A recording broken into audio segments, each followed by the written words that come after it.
৯৯টা murder, কল্পনা করা যায়? ৯৯ জন মানুষকে সে নিজ হাতে হত্যা করেছে।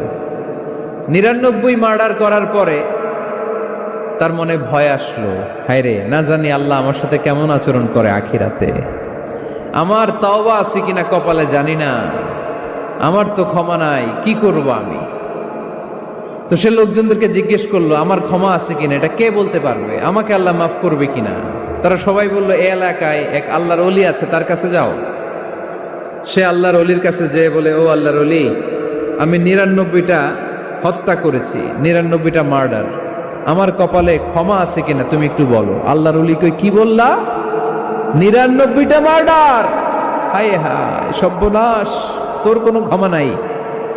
এবার যে মার্ডার করছে ও কয়, আমার যেহেতু ক্ষমা নাই, তোরে বাঁচায় রেখে লাভ কি, তোরেও দিলাম শেষ করে। এবার সেঞ্চুরি করে ফেলাইছে। কথা বুঝতেছেন? আমার যেহেতু ক্ষমা নাই, তো তোরে বাঁচায় রেখে কি লাভ, তোরেও শেষ করে দিলাম। এবার সেঞ্চুরি। সেঞ্চুরি করার পরেও ভয় আছে না নাই অন্তরে? অন্তরে তো আল্লাহর ভয়, কই যাবে?